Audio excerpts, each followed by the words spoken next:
Ewako.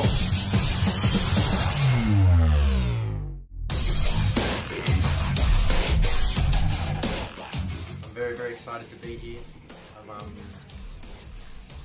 Very excited. I've had a good off season and now I'm back here and I'm really, really looking forward to be part of the Makassar for 2019.